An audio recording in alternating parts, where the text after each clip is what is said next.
The acid rain of Epsilon 9 ate through Marcus Chen's protective gear like hungry parasites, each droplet a corrosive reminder of the world's unforgiving nature. Not that the environment was any more hostile than the Kralzar overseers who managed the mineral extraction zones. Steam rose from his suit's chemical-resistant patches as he guided the massive excavation drone through another endless tunnel of black mineral-rich rock. 6 generations. That's how long humans had been nothing more than disposable labor for the Kralzar Empire. Genetic records showed his ancestors had once been scientists, engineers, artists, now reduced to breathing machines in the Empire's most dangerous extraction zones. Marcus's hands, scarred and calloused, moved with a precision that betrayed his true nature. He was far more than just another worker. The excavation chamber trembled. Marcus knew that sound. Another execution was about to happen. 12 meters away, a Kralzar overseer towered over a human worker. The alien's exoskeletal form gleamed with iridescent armor plates, 4 arms ending in razor-sharp manipulators that could slice through rock or flesh with equal efficiency. To the Kralzar, humans were less than tools. They were replaceable components in a massive industrial machine.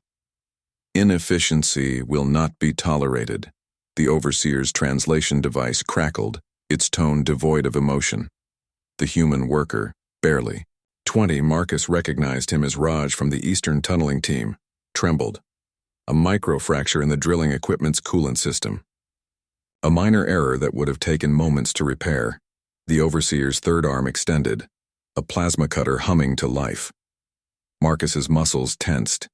He'd seen this before, hundreds of times. Each execution was a message, a demonstration of absolute control. The Kralzar didn't just want obedience, they demanded absolute perfection, knowing such perfection was impossible. Raj didn't even have time to scream. The plasma cutter swept across the young worker's neck, cauterizing the wound instantly. The body collapsed, steam rising from the precise cut. No ceremony, no acknowledgement. Just another statistic in the Empire's endless resource extraction. Most humans would have looked away. Most would have returned to their tasks, understanding that survival meant invisibility. But Marcus Chen was different. His eyes tracked the overseer's movements, not with hatred, not with fear, but with a cold, calculating precision that would have terrified the Kralzar had they understood human potential. At the end of his shift, Marcus made his way through the labyrinthine maintenance corridors. Each step was deliberate, each movement calculated. The other workers moved like ghosts, their spirits crushed under generations of oppression. But Marcus's mind was already working, analyzing, planning. The maintenance shaft to Section 7 had been damaged months ago. Official reports marked it as non-functional, but Marcus knew better. During his engineering training, before the Kralzar had stripped away any hope of using his full capabilities, he'd learned to see potential where others saw only destruction. He slipped into the damaged corridor, activating a personal light, sequence that looked like a routine diagnostic pattern to any monitoring systems. Hidden behind a collapsed support beam, an old communication relay sat. Most would have seen it as junk, a relic of some forgotten infrastructure. Marcus saw a weapon. The relay was damaged but not destroyed. Kralzar technology was robust, designed to function in the most extreme conditions, and buried within its fractured memory banks might be something more valuable than any mineral they could extract from this dead world. Historical data, fragments of resistance, stories of defiance that the Empire believed they had completely erased. As he began the delicate process of repair, Marcus allowed himself the slightest smile. The Kralzar believed they understood humans. They believed they had broken their spirit. They were wrong. Very, very wrong.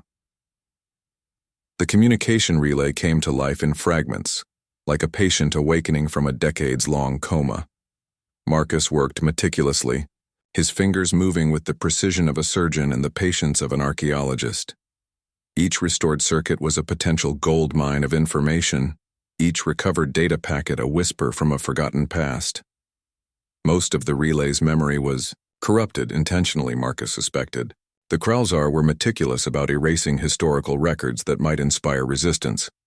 But fragments remained. Encrypted communication protocols, partial transmission logs, hints of previous human networks that had been crushed but not entirely eliminated. In the workers' barracks that night, Marcus looked like any other exhausted laborer. His bunk was identical to the hundreds around him, a narrow metal shelf barely wide enough to accommodate a human body. Overhead, the ambient lighting pulsed with the rhythm of the mining complex's life support systems. To any observer, he was just another worker preparing for a few hours of restless sleep before the next grueling shift. But Marcus was building a weapon. Using components salvaged from maintenance equipment, he had constructed a communication device that would appear to any Kralzar monitoring system as nothing more than routine maintenance chatter. The genius was in its camouflage. Each transmission looked like a standard diagnostic ping, the kind of background noise that maintenance systems constantly generated. His first target was Elena Rodriguez, a worker in the water reclamation sector. During their last shift together, Marcus had observed her, not just her work, but her reactions. When the Kralzar overseer had brutally punished a worker for a minor infraction, Elena's eyes had shown something different. Not fear, not resignation. Something harder, smarter. The first message was simple, encrypted within a standard equipment diagnostic report. System check Zone 7 relay maintenance status. Potential network inefficiency detected. To the Kralzar monitoring systems, it was meaningless bureaucratic noise. To Elena, it was an invitation. Her response came 3 shifts later, buried within a coolant system maintenance log. Affirmative. Diagnostic parameters require further investigation. Marcus allowed himself the slightest smile. First contact established. The network grew slowly, meticulously. Each new member was carefully selected. Not the strongest, not the most rebellious, but those who demonstrated something far more dangerous. Adaptive intelligence. Workers who could think beyond survival. Who could see the system's weaknesses. There was Wei, a maintenance technician who could reprogram equipment faster than the Kralzar could detect. Aisha, who understood the complex, fluid dynamics of the mining operation better than the alien engineers. Konstantin, whose understanding of the complex ventilation systems made him invisible to surveillance. Each became a node in Marcus's growing network. The Kralzar AI surveillance system was formidable. Designed to detect even the slightest deviation, from expected behavioral patterns, it monitored every communication, every movement within the mining complex. Most resistance movements would have been crushed instantly by its relentless analysis. But Marcus wasn't building a traditional resistance. He was creating a living, breathing organism, a network that mimicked the very systems designed to suppress it. Communications became an art form. A maintenance report about a faulty oxygen regulator could contain multiple layers of encoded information. A request for replacement drilling components could map out potential resistance strategies. Each transmission was a puzzle, designed to be invisible until the moment of activation. By the time the first full month had passed, Marcus's network had grown to 17 carefully selected individuals. Spread across different sectors, different shifts, each believed they were part of something small. None knew the full extent of the network. Deep in the heart of the communication relay he had restored, Marcus began to compile the fragments of historical data, stories of previous resistance, tactical information from long-suppressed rebellion attempts. Each piece was a weapon, waiting to be unleashed. The Kralzar believed they understood human potential. They were wrong. Very, very wrong. The Kralzar believed in absolute control. Their entire civilization was built on a complex hierarchy of surveillance, prediction, and suppression. Every system, every protocol was designed to eliminate variables, to crush any potential for resistance before it could take root. They never understood the human capacity for psychological warfare. In the central administrative hub of the Epsilon 9 mining complex, Senior Coordinator Vexnar reviewed the latest efficiency reports. 4 arms moved simultaneously, one manipulating holographic data streams, another reviewing production metrics, the third preparing communication dispatches, and the fourth absently calibrating a personal environmental regulator.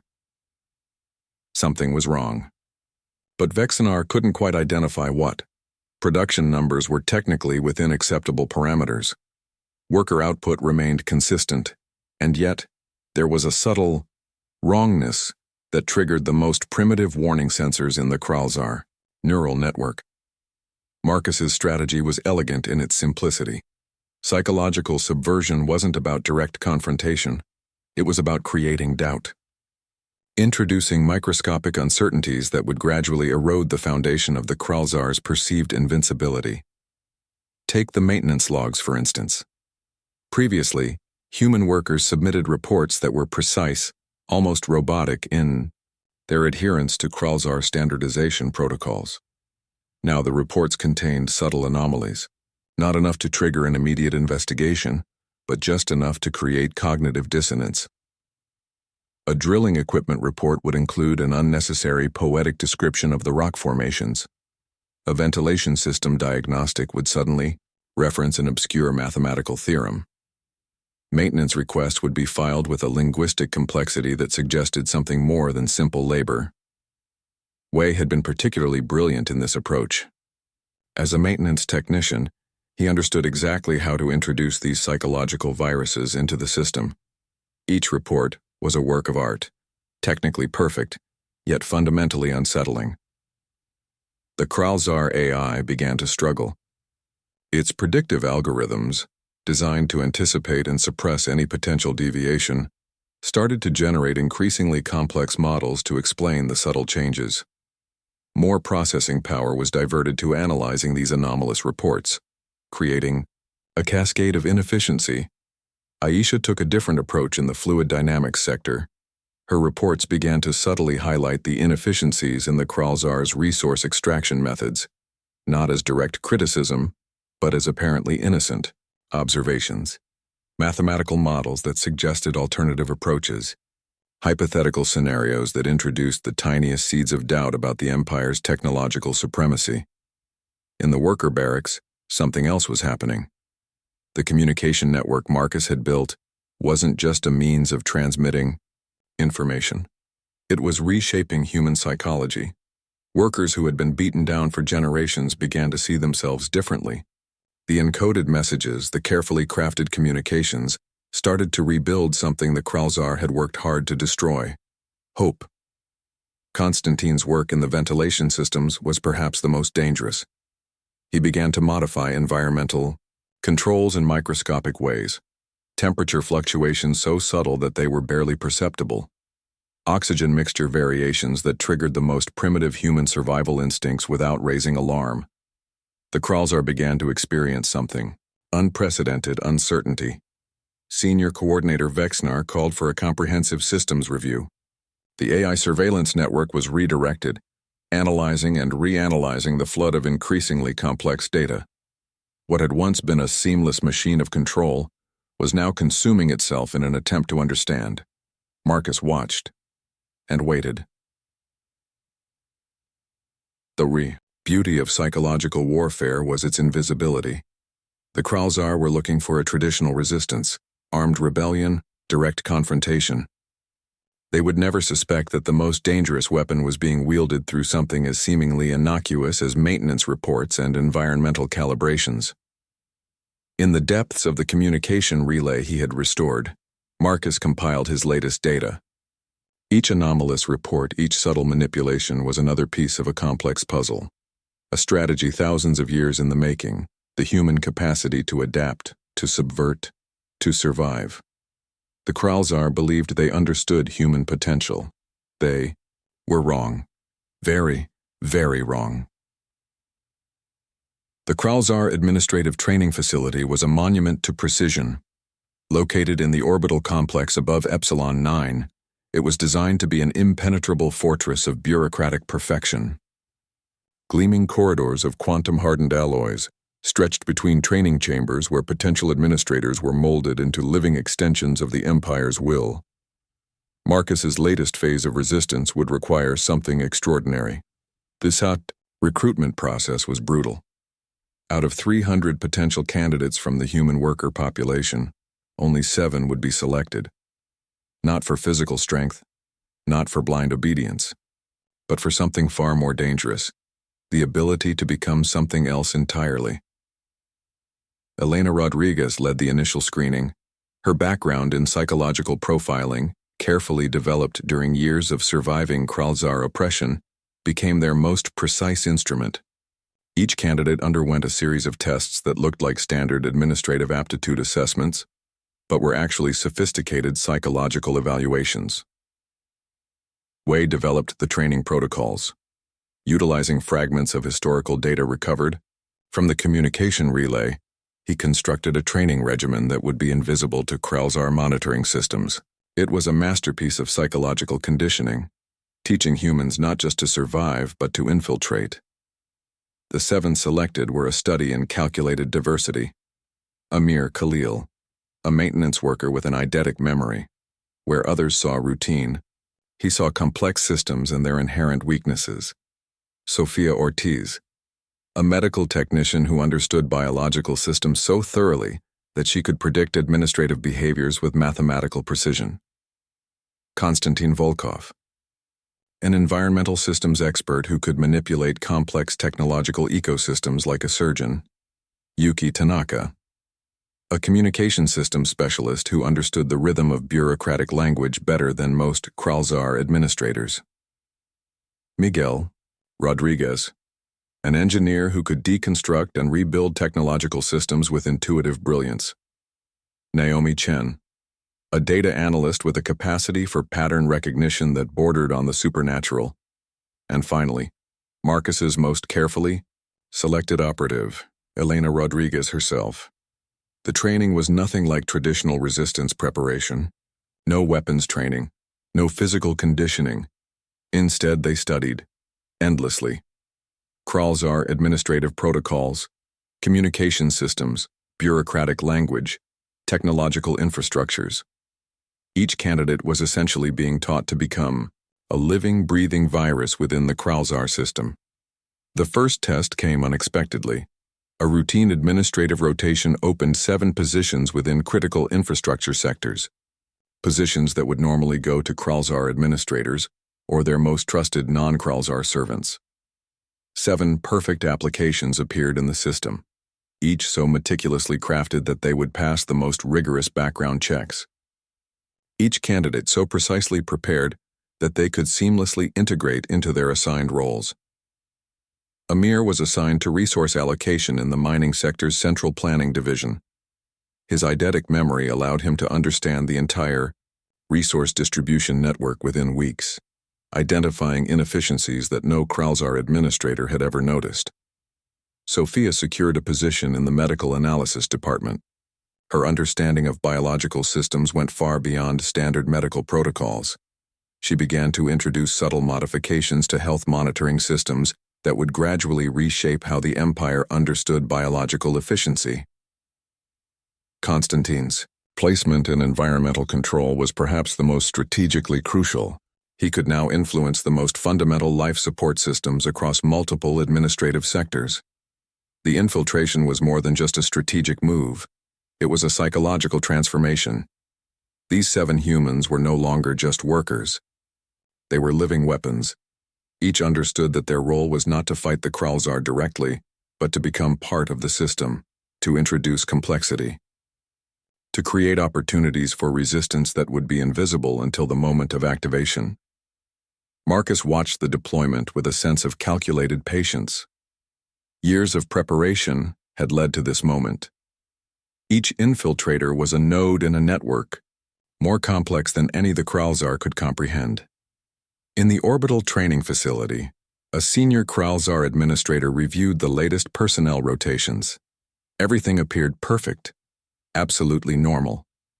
The administrator never noticed the subtle smile that played across the holographic displays, a smile that looked remarkably human. The Kralzar border conflict erupted like a supernova of technological destruction. On the distant rim of the Empire's territorial expanse, 3 major star systems exploded into warfare. Massive dreadnoughts, each the size of small moons, traded quantum resonance cannon fire across light years of space. Entire planetary defense networks came online, their energy signatures bright enough to be seen from neighboring galactic sectors. It was the perfect moment of distraction. Marcus had calculated this moment with mathematical precision. The Kralzar's attention would be entirely focused on the external threat. Their vast administrative and surveillance networks would be redirected, processing military data, tracking fleet movements, analyzing potential strategic vulnerabilities, which meant their internal systems would be momentarily, critically, vulnerable. In the mining complex of Epsilon 9, the 7 infiltrators moved with synchronized purpose. Their years of preparation, their careful study, their psychological conditioning would now be tested. Amir's work in resource allocation was the first to activate. Buried deep within the most mundane of administrative reports, he had constructed a series of algorithmic cascades. To any casual observer, they looked like standard efficiency optimization protocols. In reality, they were precision-engineered disruption mechanisms. Supply lines began to shimmer with uncertainty. Critical resource allocation started to develop microscopic inconsistencies. Nothing dramatic enough to trigger immediate alarms, but sufficient to create systemic stress. In the medical analysis department, Sophia began her own subtle intervention.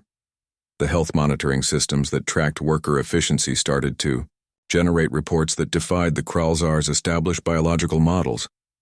Worker resilience metrics showed unexpected variations. Recovery rates became statistically improbable.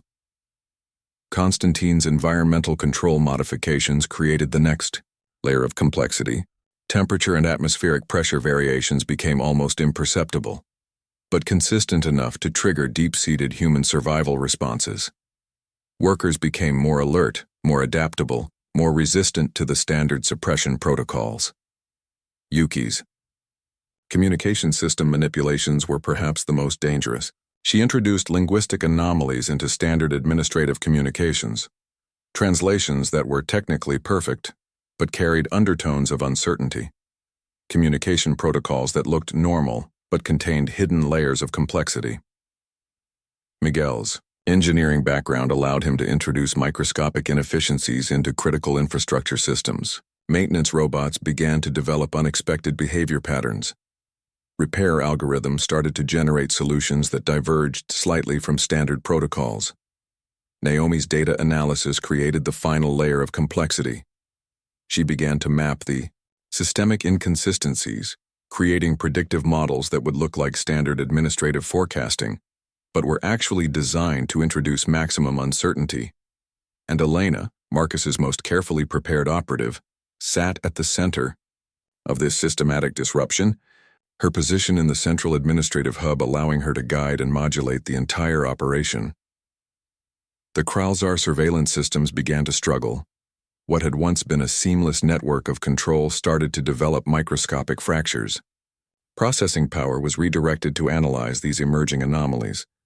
More computational resources were dedicated to understanding the growing complexity. In the worker zones, something else was happening.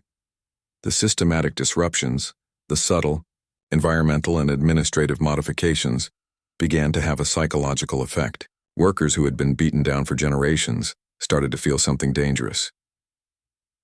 Hope. Marcus watched from his monitoring station in the communication relay. Each disruption was carefully logged, analyzed, modulated.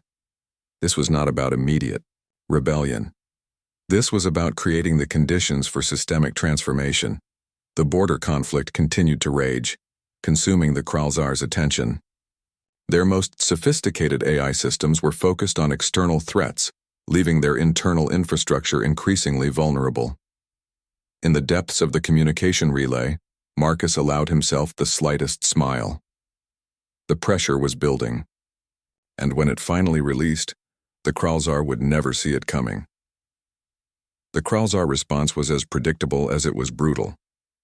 High Executor Rixtal, Supreme Military Commander of the Epsilon Sector, materialized in the central administrative hub of the mining complex. Standing nearly 3 meters tall, the alien's exoskeletal form rippled with biomechanical augmentations that made traditional weapons look like children's toys. 4 arms moved with terrifying precision, each capable of generating multiple threat response protocols simultaneously. Inefficiency will be eliminated. Rixtel's translation device crackled, the words cutting through the administrative chamber like a plasma blade. The first wave of reprisals targeted the human workforce directly. Entire work groups were lined up. Selections would be made. Some would be executed. Others would be sent to the most dangerous extraction zones, a time-honored method of maintaining control through absolute terror. But Marcus had anticipated this completely. Elena Rodriguez stood at her administrative terminal, every movement calculated. To the Kralzar surveillance systems, she was the perfect administrative drone. Calm, efficient, submissive. The communications network Marcus had built ran deeper than any physical resistance could. Each act of brutality, each execution was documented. Not just recorded, but strategically broadcast through channels the Kralzar believed were completely under their control. Constantine's modifications to the communication systems created an invisible web. What looked like standard administrative data streams were actually complex information carriers. Each brutal moment was captured, encoded, transformed. The worker populations across multiple worlds began to see something they had never seen before. Evidence, proof of their systematic oppression. Sophia's medical analysis systems began to generate reports that quantified the human cost. Not emotional pleas, not revolutionary rhetoric, pure, cold, mathematical documentation of the Empire's brutality, survival rates, injury statistics, mortality comparisons.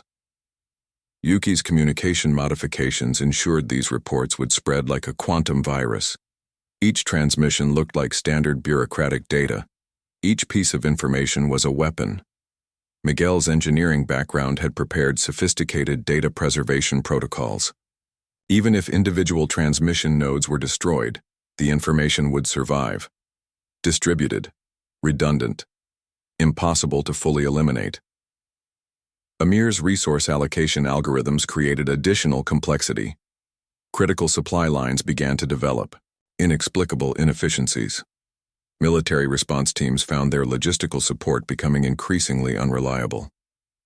High Executor Rixtel's initial show of force was designed to crush any potential resistance before it could take root. Public executions, massive worker relocations, the kind of systemic violence that had maintained Kralzar control for generations. But something was different this time. The workers didn't just cower, they watched, they recorded, they understood.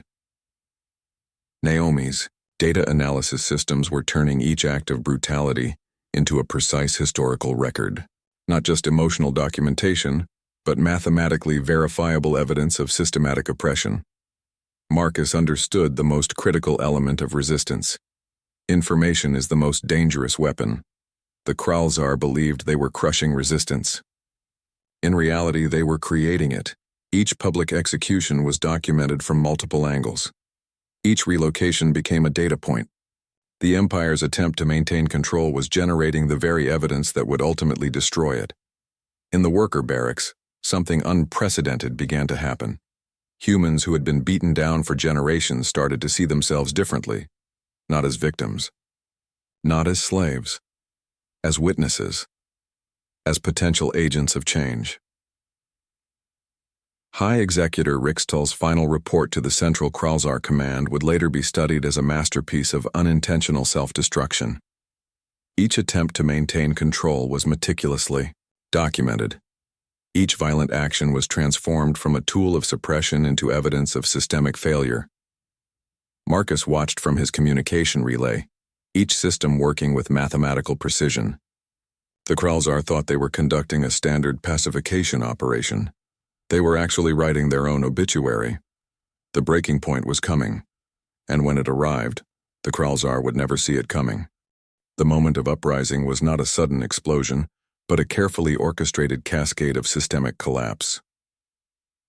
Marcus Chen stood in the central communication relay, his fingers moving across quantum adaptive interfaces with the precision of a surgeon. Around him, The network he had meticulously built over years transformed from a hidden resistance into an active revolution. Elena Rodriguez's voice cut through the administrative channels. Not with a scream of rebellion, but with a clinical, bureaucratic precision that made her words more dangerous than any weapon. Systematic inefficiencies in resource management require immediate comprehensive review, she transmitted, her words a perfectly encoded signal that would trigger the next phase of their plan. Across multiple worlds, the infiltrators activated their carefully prepared protocols. Constantine's environmental control systems began a cascading shutdown of critical infrastructure. Not a complete failure, that would be too obvious, but a series of strategic malfunctions that would render entire administrative sectors vulnerable. Amir's resource allocation algorithms created logistical nightmares. Supply lines became labyrinths of impossibility. Critical military resources were redirected, diverted, and ultimately paralyzed. What looked like bureaucratic errors were actually precision-engineered system disruptions. Sophia's medical analysis systems released a flood of data that exposed the true human cost of Kralzar oppression. Not emotional rhetoric, but cold, mathematical evidence of systematic destruction. Survival rates, injury statistics, mortality comparisons that could not be denied or hidden. Miguel's engineering modifications turned the Kralzar's own technological infrastructure against itself. Maintenance robots began to develop unexpected behavioral patterns. Repair systems generated solutions that diverged from standard protocols, creating cascading system uncertainties. Yuki's communication network manipulations introduced linguistic and data anomalies that confused and overwhelmed the Kralzar's most sophisticated AI surveillance systems. What had once been a seamless network of control began to fracture and collapse. Naomi's data analysis created predictive models that anticipated and neutralized potential Kralzar counter-strategies before they could be implemented. The uprising was not a traditional rebellion. There were no massive armed confrontations, no dramatic space battles. Instead, it was a systematic deconstruction of an entire imperial infrastructure. High Executor Rixtal realized something was wrong precisely 17 minutes and 42 seconds after the first protocol activated. But by then, it was already too late. Communication channels became unreliable. Military deployment systems generated conflicting orders. Resource allocation became a mathematical impossibility. The Kralzar's ability to respond was systematically neutralized. Worker populations across multiple worlds began to understand something profound. They were not just victims. They were potential agents of transformation. Marcus watched the systemic collapse with a sense of cold calculation. This was not about revenge. This was about creating the conditions for a fundamentally different type of existence. The infiltrators had become more than resistance fighters. They were architects of a new possibility. On Epsilon 9, in the mining complex where everything had begun, human workers who had been beaten down for generations suddenly found themselves with unprecedented opportunity. The Kralzar's control systems were collapsing. Their ability to maintain oppression was systematically neutralized. Elena's final transmission was a masterpiece of strategic communication. Inefficiency has been identified. Comprehensive system restructuring is now required. To the Kralzar, it would sound like a standard administrative report. To the humans who heard it, it was a declaration of liberation. The uprising continued its mathematical precision. No dramatic explosions, no traditional warfare. Just a systematic deconstruction of an entire imperial infrastructure. Marcus allowed himself the slightest smile. The Kralzar believed they understood human potential. They were wrong. Very, very wrong. The collapse of the Kralzar Empire did not happen with a thunderous crash, but with the quiet precision of a complex system reaching its inevitable conclusion. In the aftermath, Marcus Chen stood before a council of representatives from multiple worlds, humans and non-human species alike, who had been crushed under the Kralzar's oppressive regime. The chamber was a testament to the complexity of their victory, not a place of triumphant celebration, but of careful reconstruction. We are not here to replace one system of control with another, Marcus began, his voice carrying the weight of years of careful strategy. We are here to create something fundamentally different. The infiltrators, Elena, Constantine, Aisha, Wei, Miguel, Naomi, and others, sat around him. They were not conquerors. They were architects of a new possibility. The data recovered from the Kralzar systems revealed a horrifying truth. The Empire had not just oppressed humans, but countless species across multiple star systems. Their control was a complex web of economic, technological, and psychological manipulation that had lasted for generations. Sophia's medical analysis revealed the true human cost. Generations of systematic destruction, entire populations reduced to statistical data points. But within those numbers was also a story of remarkable resilience. Yuki's communication network analysis showed something even more profound.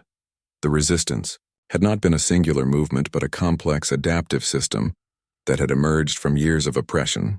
Each small act of resistance, each carefully encoded message, each microscopic deviation from expected behavior had been a thread in a larger tapestry of liberation.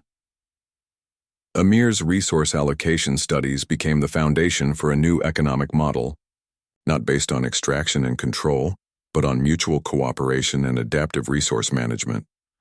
Miguel's engineering insights provided technological solutions that prioritized sustainability and collective well-being over individual or institutional power. Constantine's environmental expertise offered a framework for ecological restoration that went beyond simple conservation, a holistic approach to planetary and interstellar ecosystem management.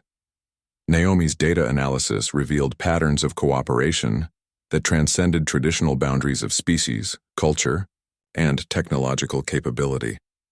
The solution was not simple governance, it was a dynamic, adaptive system of collective decision-making. We cannot recreate the hierarchical structures that led to our oppression, Marcus explained.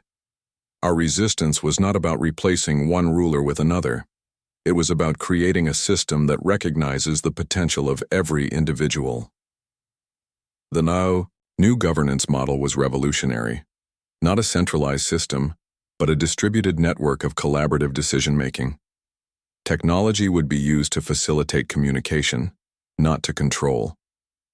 Resources would be managed through transparent, adaptive algorithms that prioritized collective well-being. Elena stepped forward, presenting the framework they had developed. It was not a traditional constitution or set of laws, but a dynamic protocol for collective problem-solving, a system that could adapt, learn, and evolve. Representatives from multiple species listened. Humans who had been workers, aliens who had been subjugated, technical experts, cultural leaders, each bringing their unique perspective to a complex process of reconstruction. The Kralzar had believed in absolute control. Their entire civilization was built on the suppression of potential. This new system would be built on releasing that potential. Marcus looked out at the assembled representatives. The communication relay that had been the heart of their resistance now served as a symbol of their new approach, a tool for connection, not control. We are not defined by who oppressed us, he said. We are defined by how we choose to move forward. The first steps would be challenging.